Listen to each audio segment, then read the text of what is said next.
जय जय श्री राधे, जय जय श्री कृष्णा। मित्रों, मैं पंडित महेश पाड़ा श्री राम वृंदावन से। हमारा यूट्यूब का चैनल ज्योतिष सेवा वृंदावन, उसी चैनल के माध्यम से मैं आप सभी दर्शकों का स्वागत करता हूं। हमारे चैनल पर आपका अभिनंदन है। वसुदेव सुतम देवम कंस चाणूरमर्दनम देवकी परमानंदम कृष्णम वंदे जगत गुरुम। भगवान कृष्ण के चरणों में ध्यान धर के आपके सामने धनु राशि वालों का 2024 अप्रैल का राशिफल बताने के लिए आए हैं। वीडियो पूरा देखें, बहुत अच्छा बनने वाला है। धनु राशि वालों के लिए अप्रैल 2024 का महीना कैसा रहने वाला है, क्या रहेगी इनकी पर्सनैलिटी, धन की स्थिति क्या होगी, जमीन जायदाद का सुख कितना मिलेगा, संतान संबंधी कैसा रहेगा, इनका व्यापार, कैरियर, भाग्य, लाभ, क्या क्या आसार है इनको मिलने के। और सबसे बड़ी बात यह है कि सभी बातों के बारे में बात करेंगे आपसे विस्तार से, आपको देखना है जरूरी। तो आइए सबसे पहले धनु राशि के बारे में जानते हैं कि धनु राशि क्या होती है। ये जो धनु राशि है, ये धर्म त्रिकोण की जो राशि है, कालचक्र कुंडली में ये भाग्य भाव को शो करती है। और इस समय राशि में लगन में बैठ करके आज हम इसके बात करेंगे। इसके जो स्वामी हैं वो देवगुरु बृहस्पति हैं। विषम राशि है, पुरुष राशि है, दुस्वभाव राशि है, अग्नि तत्व है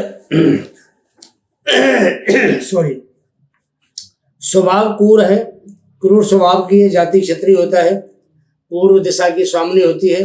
रंग इसका एकदम पीला होता है, जैसे कनेर के फूल होते पीला, ऐसा इसका रंग होता है। और इसमें जो केतु महाराज हैं वो उच्च के बनते हैं और राहु महाराज इसमें नीच का प्रभाव दिखाते हैं। बुद्धिमान होते हैं ये लोग, बहुत ईमानदार होते हैं, सत्यवादी होते हैं, उदार हृदय होते हैं, दूसरों की भलाई करने वाले होते हैं, साहसी होते हैं, न्याय प्रेमी होते हैं। और इनके अंदर आत्मविश्वास भरा पूरा होता है।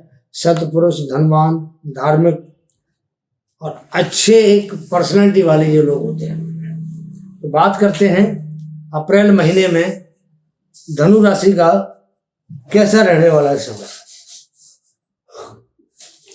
तो सबसे पहले बात करेंगे राशि स्वामी बृहस्पति की, कि आपका जो राशि स्वामी बृहस्पति है पंचम भाव में काफी समय से गोचर कर रहे हैं। पंचम भाव मेष राशि है, बुध के साथ 1 अप्रैल को बैठे हुए हैं। और यहाँ बैठ कर के ये नवम भाव को 5वीं दृष्टि से, लाभ भाव को 7वीं दृष्टि से और अपने ही लगन राशि को ये 9वीं दृष्टि से यहाँ से देख रहे हैं। बृहस्पति के बारे में कहा है कि जहां ये बैठते हैं जीव हानि, स्थान भाव की हानि करता है ये। और जहां जहां इनकी दृष्टि होती है बृहस्पति की, वहां पर ये अमृत रूपी वर्षा करके गंगा जल की उस भाव को शुद्ध कर देता है। ये बृहस्पति के बारे में हमारे ज्योतिष के अंदर कहा गया है। तो बृहस्पति की जो पहली दृष्टि है 5वीं आपके भाग्य भाव पे जाती है। अब देखिए, बृहस्पति जैसा ग्रह जो भाग्य का मालिक है, भाग्य का कारक है, अगर वो अपने भाव को देखता है तो ये सबसे बड़ा एक प्लस पॉइंट है धनु राशि वालों के लिए। सबसे बड़ा भाग्य की सपोर्ट रहेगी धनु राशि वालों के लिए। भाग्य से इनको लाभ होगा। जब इनकी राशि या लगन के ऊपर दृष्टि जाती है बृहस्पति की, तो आपकी पर्सनैलिटी को एकदम निखार के पब्लिक के सामने रखने वाले बृहस्पति अप्रैल के महीने में। आपको पूरी इज्जत, मान, सम्मान, आपका दबदबा, आपका रौब कायम रहेगा। तो बृहस्पति के साथ में बुध भी बैठे हैं। अब बुध बुद्धि के कारक हैं और बृहस्पति ज्ञान के कारक है। बुद्धि और ज्ञान मिलता है तो एक आत्मविश्वास पैदा होता है। और जब आत्मविश्वास पैदा होता है तो जिंदगी की जो डगर है बहुत आसान हो जाती है। तो ये गुरु आपके लिए बहुत कुछ देने वाले हैं। तो गुरु हमारी कुंडली के अंदर कई भावों का इनको कारक भाव मिला हुआ है, जैसे अगर लगन में बैठेंगे तो लगन में आदमी की पर्सनैलिटी को 4 चांद लगाते हैं। दूसरा भाव धन भाव का, धन भाव में बैठेंगे तो वहाँ पर आपको धन की आमद बढ़ाएंगे, धन का एक जो रूटीन है, स्रोत है, वो निरंतर चालू रहेगा। तीसरा, ये पंचम भाव में कारक होते हैं। तो यहाँ पर संतान, विद्या, बुद्धि, हायर एजुकेशन, पुत्र संतान की प्राप्ति होगी नहीं होगी, उसके बारे में पूर्ण रूप से हम उसके बारे में जांच कर सकते हैं। और बृहस्पति जब भाग्य भाव में बैठते हैं तो वहाँ तो कहना ही क्या है, भाग्य के स्वामी और कारक भी होते हैं। उधर 10वें भाव के अंदर भी ये कारक होते हैं व्यापार के, और 11वें हाउस में कारक होते हैं आपके लाभ के। तो बृहस्पति जहाँ बैठता है वहाँ से ज़्यादा प्रभाव इसकी दृष्टियों का होता है। तो पंचम भाव में बृहस्पति के बैठने का मतलब आपको संतान से सुख प्राप्त होगा। और संतान नहीं है, प्लानिंग करिए, संतान का सुख मिलेगा। और संतान है तो आपका नाम रोशन करेगी, अच्छे नंबर लाएगी पढ़ाई में, अच्छी इसकी एजुकेशन लेवल होगा। और ऐसी जो संतान है वो विदेश भी जा सकती है, क्योंकि आपके पंचम भाव के स्वामी मंगल बनते हैं। इनकी दूसरी राशि 12वें घर में पड़ती है, तो विदेश यात्रा को भी ऐसे जातक जा सकते हैं। स्पोर्ट्स वाले बच्चे, किसी भी फील्ड में स्पोर्ट के बच्चे हों, चाहे वो क्रिकेट है, चाहे वॉलीबॉल है, चाहे फुटबॉल है, बैडमिंटन है, कोई भी खेल हो, खो खो है, और भी बहुत सारे खेल हैं। इन खेलों का जो प्रतिनिधित्व करते हैं मंगल देवता, और मंगल बनते हैं आपके 12वें भाव के स्वामी और आपके पंचम भाव के स्वामी। तो जो खेलने वाले छात्र हैं किसी भी फील्ड के अंदर, उनके लिए विदेश जाने का बहुत अच्छा मौका है। अगर कहीं खेल की प्रतियोगिता चल रही है, जैसे अभी क्रिकेट चल रहा है हमारे IPL, उसमें भी हिस्सा ले सकते थे, और उसमें हिस्सा नहीं ले सकते तो उसकी प्रैक्टिस कर सकते हैं। आने वाले टाइम में इनको मौका मिल सकता है। तो ऐसे जो बच्चे, इनके अंदर हिम्मत और इनका साहस कूट कूट के भरा होता है ऐसे बच्चों में, तो इनके लिए ये समय बहुत शानदार है। तो बृहस्पति पूरा महीना भी यही रहेंगे। 12 साल के बाद आपके पंचम भाव में आए हैं। अगले महीने 1 मई को इनका स्थान परिवर्तन होना है, और 1 मई से पहले आपको पूरा अप्रैल का महीना यहाँ बैठ के पूर्ण रूप से आपको हर प्रकार का लाभ, धन का, भाग्य का, हिम्मत का, अच्छी पढ़ाई का, संतान का, आपकी पर्सनैलिटी का, हर तरह का आपको सुख देने में यह सक्षम है। क्योंकि राशि भी इनकी है जिसकी बात कर रहे हैं हम, धनु राशि। धनु राशि के स्वामी यही बनते हैं, और धनु राशि इनकी मूल त्रिकोण राशि है। तो कोई भी ग्रह अगर अपनी मूल त्रिकोण राशि को देखता है या मूल त्रिकोण राशि में बैठा होता है तो उसके लिए उसका प्रभाव बहुत ज़्यादा बढ़ जाता है। मूल त्रिकोण की राशि बड़ी प्रिय राशि होती है। अरे शनि महाराज की बात करते हैं तो शनि महाराज तीसरे घर में, अपने ही घर में बैठे हैं कुंभ राशि के अंदर, और कुंभ राशि इनकी मूल त्रिकोण राशि होती है। तो यहाँ तीसरे भाव में एक तो शनि का बल बढ़ा, दूसरी इसकी अपनी राशि है, बल दुगना हो गया। साथ में इनको जो पंचमें इस मंगल है वो तीसरे भाव का कारक होता है मंगल, वो मंगल भी तीसरे भाव में अपने कारक भाव में बैठ गया। तो यह मंगल और शनि दोनों ही धनु राशि वालों के लिए अप्रैल का महीना शानदार करेंगे। इन दोनों की दृष्टि भाग्य के ऊपर जाएगी। मंगल की यहाँ से दृष्टि आपके 6ठे भाव पर जाएगी, तो 6ठा भाव धन का भाव होता है, दुश्मनों का भाव होता है, रोग का भाव होता है, आपके कर्जे का भाव होता है। तो मंगल देवता आपके लिए सब चीज़ों से आपको निजात दिलाएंगे, दुश्मनों को शांत करेंगे, कर्जा होगा उसका रास्ता बनाएंगे चुकाने का। और अगर कोई बीमारी अगर आपके शरीर में है, धनु राशि वाले, बीमारी से भी आपको इस महीने में बिल्कुल फौरी तौर पर राहत अवश्य मिलेगी। बात करते हैं शनि महाराज की। शनि महाराज कर्म के कारक होते हैं, कर्म का देवता यही है, न्याय का देवता यही कहा जाता है, जुडिशरी का बॉस इसको बोला जाता है। तो धनु राशि वालों के ऊपर किसी प्रकार का अगर कोई भी जुडिशरी का कोई केस है, कोई कोर्ट कचहरी का कोई के साथ लफड़ा पड़ा हुआ है, तो शनि महाराज बहुत दिन बैठेंगे यहाँ, तो इस महीने में आपको कहीं न कहीं से राहत अवश्य दिलाएंगे। शनि की जो दृष्टि है, पहली दृष्टि पड़ती है पंचम भाव पे, जहाँ मंगल का घर है, उसके भाव के स्वामी आपके साथ बैठे हैं, तो यहाँ शनि का प्रभाव ठीक रहेगा, क्योंकि मंगल साथ बैठा हुआ है उनके, और मंगल भी पाप ग्रह है। तो पाप ग्रह एक दूसरे के दोष को काटते हैं, इसलिए पंचम भाव पर शनि की जो दृष्टि आ रही है, पंचम भाव का जो फल है शुभ रहेगा, अशुभता नहीं देगा शनि। शनि की जो अगली दृष्टि है भाग्य पर आती है, तो कहीं ना कहीं भाग्य में मंगल के साथ ये बढ़ोतरी देंगे। अगली जो दृष्टि आती है वो आती है इनकी 12वें भाव पर। अब 12वां भाव जो होता है विदेश यात्रा का भाव होता है।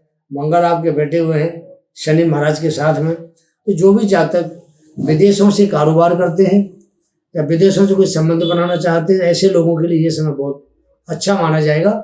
23 अप्रैल तक मंगल और शनि आपको विदेश यात्रा करा सकते हैं। विदेशी जो मित्र हैं आपको उनसे आपको लाभ करा सकते हैं। और विदेशों से किसी न किसी प्रकार का अगर आप व्यापार भी करना चाहते हैं, इम्पोर्ट एक्सपोर्ट का काम करना चाहते हैं, कोई ट्रेडिंग का काम करना चाहते हैं, तो उसके अंदर भी आपको बहुत लाभ रहेगा। क्योंकि जो करियर का कारक है, कर्म का कारक है शनि, वो भी देख रहा है आपके विदेश विभाग को। साथ में मंगल भी वहाँ के स्वामी बनते हैं, तो मंगल शनि दोनों ही आपको व्यापार में बहुत अच्छी तरक्की देने वाले हैं।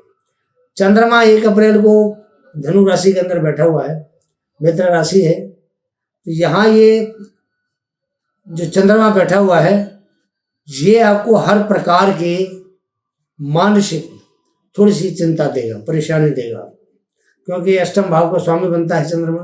और अष्टम भाव का स्वामी बनने से कोई न कोई किसी न किसी बात पे, जो इस बात का कोई सिर पैर नहीं होगा, उस बात की भी आपको ये परेशानी दिमाग में देगा। अगर आप कोई प्रॉपर्टी डील करने जा रहे हैं, प्रॉपर्टी में आपको निवेश करने जा रहे हैं, प्रॉपर्टी आप सेल परचेज का काम करते हैं, तो ये चंद्रमा आपको कहीं ना कहीं कोई ना कोई थोड़ी बहुत दिमागी तनाव उस चीज़ में जरूर देगा।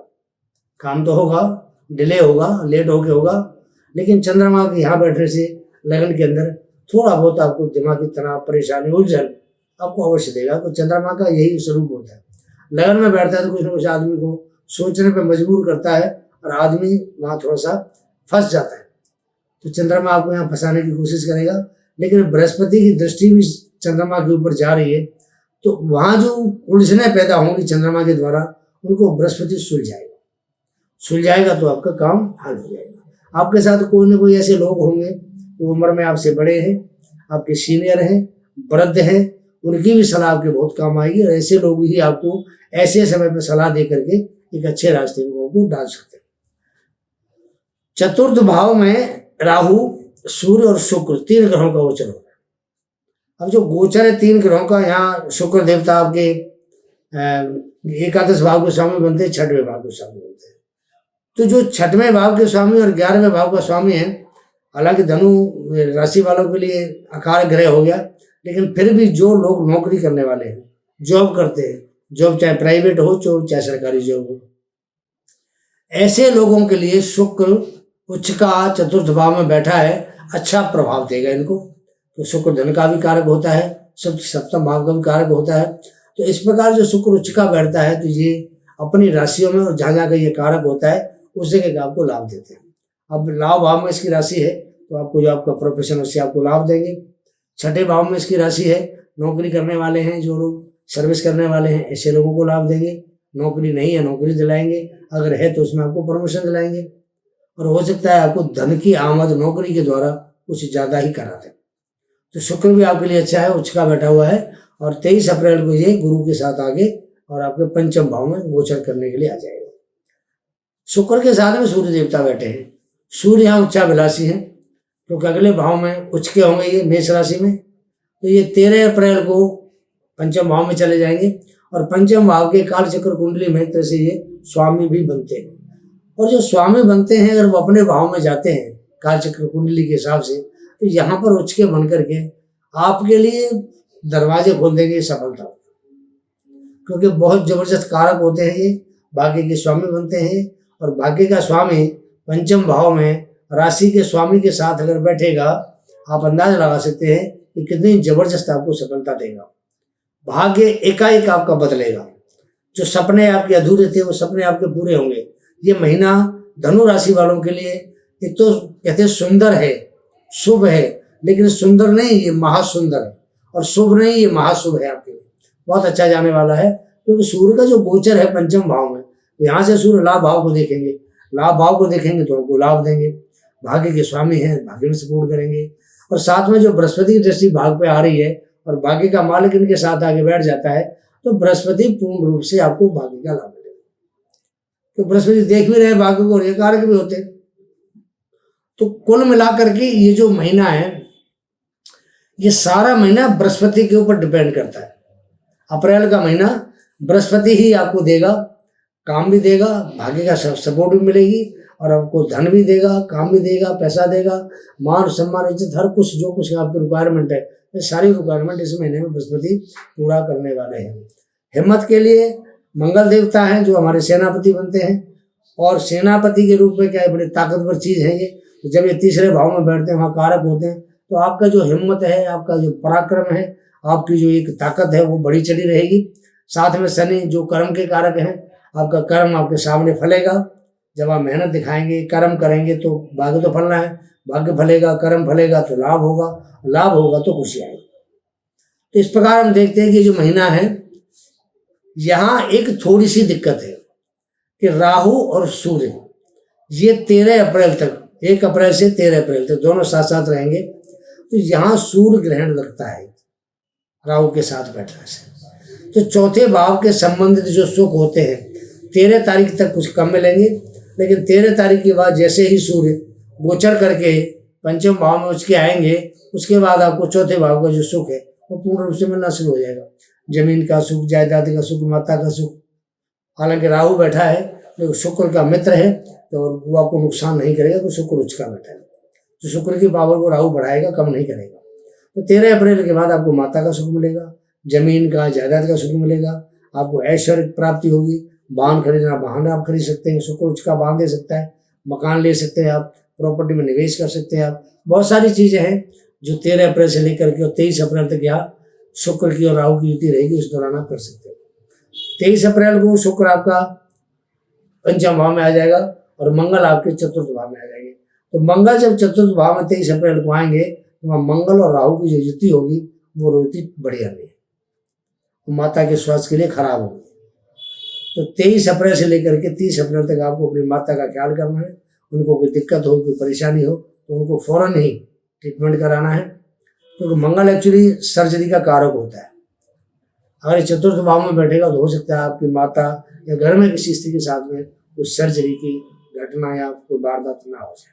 इस चीज़ का आपको ध्यान रखना पड़ेगा। और वैसे भी मंगल राहु अंगारक योग बनाते हैं, तो एकाएक आपको क्रोध उत्पन्न होगा, जरा सी बात पर आपको क्रोध आएगा, उससे आपको थोड़ा बचना पड़ेगा, क्योंकि मंगल ऑलरेडी यहाँ बहुत लंबा बैठेंगे। 1.5 महीने मंगल का यहाँ गोचर है, तो 1.5 महीने तक मंगल और राहु अच्छा प्रभाव नहीं देंगे, तो इससे आपको थोड़ा बचना होगा, ईगो से बचना होगा। अपने ये ना कि भाई मेरे को किसी ने कुछ कह दिया तो मैं उसको उल्टा जवाब दूँ, उससे बचना पड़ेगा। नहीं बचेंगे तो आपका क्रोध ज़्यादा बढ़ेगा, और क्रोध जब बढ़ता है तो बहुत सी हमारी बुद्धि का नाश करता है। जब बुद्धि का नाश होता है तो हमारे कर्म का और हमारे धर्म का सबका नाश हो जाता है। इसलिए आपको सावधान रहना पड़ेगा। जब मंगल राहु की युति होगी 23 अप्रैल से और 30 अप्रैल तक, इस महीने में, अगले महीने का अगले महीने बताएंगे। ये जो पोजीशन है इस महीने की आपको मैंने बता दी। केतु आपका 10वें घर में बैठा हुआ है, तो 10वें घर में केतु बैठ करके आपको व्यापार में उन्नति देने में आपको कामयाब है। बुध भी आपका बृहस्पति के साथ है जब महीना शुरुआत होती है, और उसके बाद जो बुध है वो बकरी होकर के चतुर्थ भाव में चला जाएगा। तो यहाँ बुध की स्थिति कर्म भाव पे, करियर पे दृष्टि डालेगी। वहाँ केतु बैठा हुआ है, वो बुध का ही घर बनता है। तो व्यापार के मामले में धनु राशि वाले बहुत अच्छे रहेंगे जब बुध अपने घर को देखेगा। साथ में केतु भी इसको बल प्रदान करेंगे। तो केतु और राहु इनका अपना कोई घर नहीं होता, ये जिस भाव में बैठते हैं, जिस राशि में बैठते हैं, उस राशि के मालिक के हिसाब से प्रभाव बढ़ाते हैं, या इनके साथ कोई ग्रह बैठा तो ग्रह का प्रभाव बढ़ाते हैं। यहाँ केतु के साथ कोई ग्रह नहीं है, जो राशि है शुक्र की, सॉरी बुध की,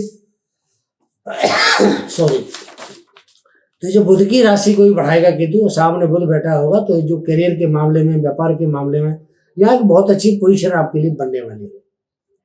तो बुध जब राहु के साथ बैठेगा तो आपके करियर में एक नया उछाल आएगा, अच्छी आपको एक पहचान मिलेगी। और पैसे कमाने के लिए तो बृहस्पति और आपको बता दिया शुक्र, दोनों सूर्य बैठे हुए हैं, शुक्र बैठा हुआ है आपके पंचम चौथे भाव में, तो धन की तो कोई दिक्कत आपको है नहीं। शनि महाराज भी आपके लिए बहुत अच्छा करेंगे, धन के मालिक बने हुए हैं और आपके भाग्य पर दृष्टि डाल रहे हैं। कर्म के स्वामी हैं तो कर्म को बढ़ाएंगे, और धन के मालिक बनते तो धन भी देंगे, ना तो करेंगे नहीं। और जो वित्त मंत्री बनेगा तो वित्त मंत्री का काम धन देना है तो देगा वो। तो ये आपको मैंने बताया कि ये महीना इनके लिए कैसा जाने वाला है, धनु राशि वालों के लिए। अब बात करते हैं कुछ उपाय की कि अगर मंगल खराब है तो क्या करें। और अगर बृहस्पति खराब है तो क्या करें। दो शब्द मैं आपको अपने बारे में बताना चाहता हूँ कि जो हमारा चैनल है, जहाँ आप देख रहे हैं हमारे को, ये धर्म का, आध्यात्मिक का, ज्ञान का, एस्ट्रोलॉजी का ये चैनल है। बहुत आप लोगों की सहायता से अच्छा ग्रोथ कर रहा है चैनल, बहुत बढ़िया चल रहा है, क्योंकि आपका हमें पूर्ण सहयोग मिल रहा है, प्यार मिल रहा है आपका। तो जहाँ अपने मित्रों का, अपने भाइयों का, अपने बच्चों का हमें प्यार मिलेगा तो वहाँ हमें खुशी पैदा होती है। तो जो दर्शक पहली बार हमारे चैनल पर आए हैं, चैनल देख रहे हैं, उनसे मेरा नम्र निवेदन है कि सबसे पहले चैनल को सब्सक्राइब करें, बेल पुश आइकन को ऑल करें और वीडियो देखें, लाइक करें। और अगर आपको मेरा प्रोग्राम अच्छा लगता है तो उसको शेयर अवश्य करें। हमारा जो संस्थान है ये कुंडली विश्लेषण के लिए सदा प्रयासरत रहता है। किसी जातक को कोई भी परेशानी हो जिंदगी में, शादी नहीं हो रही है, शादी हो गई, बच्चे नहीं हो रहे हैं, पढ़ाई में दिक्कत आ रही है, किसी ने कुछ करा दिया है, काम नहीं चलता है, बेरोजगारी है, पैसा नहीं है, रोग लग गया है, समझ नहीं आ रहा क्या करें, ऐसे लोगों के लिए अपनी कुंडली आप हमें डेट ऑफ बर्थ भेजिए। आपके सामने हमारा नंबर आ रहा है व्हाट्सएप पे, तो आप व्हाट्सएप पे हमें डेट ऑफ बर्थ भेजिए, अपना जन्म का टाइम, जन्म का समय भेजिए, नाम लिख के भेजिए। थोड़ी फीस लगती है, लेकिन आपको सुचारू रूप से और सटीक उपाय बताएंगे और आपको उसका समाधान भी पूरा मिलेगा। अगर आप उपाय करेंगे तो आपको लाभ होगा। दूसरी बात यह है कि हमारा जो संस्थान है, हर प्रकार की ऑनलाइन पूजा पाठ करते हैं हम लोग। कोई जप कराने हैं, रुद्राभिषेक कराना है, काश शांति करानी है, मांगलिक योग की शांति करानी है, और भी कोई भी कर्मकांड कराना है, ऑनलाइन आप हमसे संपर्क करें, हम आपके ऑनलाइन सारे काम पूर्ण कराते हैं। स्टोन के मामले में हमारा संस्थान बहुत आगे है। आपको किसी प्रकार का जेम स्टोन चाहिए, हीरा, मोती, पन्ना, पुखराज, लहसुनिया, गोमेद, कोई भी चाहिए, आपको संस्थान से संपर्क करें। जो रत्न ओरिजिनल होगा वही आपको भेजा जाएगा, जिसकी कीमत वाजिब होगी वही आपको दिया जाएगा, और जो आपके लिए अच्छा काम करे वही आपको भेजा जाएगा। तो रत्न के मामले में हम बिल्कुल स्पष्ट हैं, हमारी गारंटी है कि जो रत्न भेजेंगे जेन्युइन होगा, उच्च क्वालिटी का, अच्छी क्वालिटी का होगा। संपर्क करें अगर आपको किसी रत्न की जरूरत है। एक छोटी सी बात और कहना चाहता हूँ मैं, इस वीडियो के नीचे थैंक्स का ऑप्शन आता है। मैंने पहले भी 2-3 बार अनाउंसमेंट किया है, लेकिन शायद लोगों ने सुना नहीं होगा, तो आज आपको फिर बता रहा हूँ कि वृंदावन में हमारा आश्रम बन रहा है। उस आश्रम के लिए हमें आपकी सहायता चाहिए। तो वीडियो के नीचे थैंक्स का ऑप्शन आता है, आप उसमें चाहें तो 40 रुपये, 50 रुपये, 100, 200, 500, 1000 जैसी आपकी इच्छा हो, आश्रम के लिए दान करिए। और किसी ने अगर कोई हमें बड़ी राशि दान करनी है, तो ये आपके सामने हमारा नंबर व्हाट्सएप पे आ रहा है, इस पर आप मैसेज देके हमसे बात कर सकते हैं। तो आपको उस दान की राशि के लिए हम रसीद देंगे, और आपको उस जहाँ हमारा काम चल रहा है उसका वीडियो भेजेंगे, आपको मतलब लोकेशन भेजेंगे, आप जाके वहाँ चाहें तो चेक कर सकते हैं। तो गुरु जी का आश्रम बन रहा है वहाँ, तो वहाँ भी हम एक ज्योतिष का स्कूल खोल रहे हैं आप सबकी सेवा के लिए। तो थोड़ा आप दान करें, अच्छा होगा, हमारा जो सहयोग होगा, हमारा काम आसानी से पूरा हो जाएगा, आपकी सेवा कर पाएंगे। जितना जल्दी काम पूरा होगा उतना जल्दी आपकी सेवा करेंगे। बात करते कुछ उपाय की। देखिए, मंगल शनि के साथ बैठा है। मंगल 23 तारीख को राहु के साथ आएगा। मंगल जो ग्रह है ये बहुत क्रोधी ग्रह है, सेनापति, खून में बाल रहता है, गर्म खून है इसका। तो ऐसा जो जातक होता है, इसका मंगल शनि की युति होती है, तो यहाँ ये बात में गुस्सा करते हैं। तो क्रोध को शांत करने के लिए जो धनु राशि वाले हैं वो मूंगा पहन सकते हैं। जितना वजन हो उसका 10% हिस्सा लें। और 50 किलो वजन है 5 रत्ती का, 17 किलो वजन है 7 रत्ती का, और उसको तांबे में या गोल्ड के अंदर उसको धारण करें, तो उनका गुस्सा शांत रहेगा। तो ऐसे ही जब ये राहु के साथ आएगा तो यहाँ अंगारक योग बनाएगा, वो ठीक नहीं होता। तो उसके लिए आप मीठी रोटी बना करके कुत्तों को खिलाएं, तो अंगारक योग थोड़ा आपका शांत रहेगा। अगर किसी का बृहस्पति खराब है, पीली चीज़ का आप ज़्यादा यूज करें। नहाने के पानी में हल्दी डालें, हल्दी डाल के नहाएं। खाने के अंदर थोड़ी हल्दी ज़्यादा यूज करें। दूध पीते हैं तो चुटकी में हल्दी डाल के पिए। केसर का तिलक माथे पे, नाभि पर रोजाना लगाएं, और केसर के 4-5 फूल पत्ते दूध में डाल के रोज अवश्य लें, रोज सोते समय रात को रोज। तो इस प्रकार बृहस्पति भी आपके अनुकूल हो जाएगा। केले की पूजा करें, बहुत अच्छा रहेगा आपके लिए। तो मित्रों, ये धनु राशि वालों को छोटा सा वीडियो आपके सामने भेजा है अप्रैल महीने का। कैसा लगा आपको, इसके बारे में राय जरूर दें अपनी। आपने अपना कीमती समय खर्च किया, हमारे प्रोग्राम को देखा आपने, इसके लिए मैं आपका कोटि कोटि धन्यवाद करता हूँ। जय जय श्री राधे, जय जय श्री कृष्णा।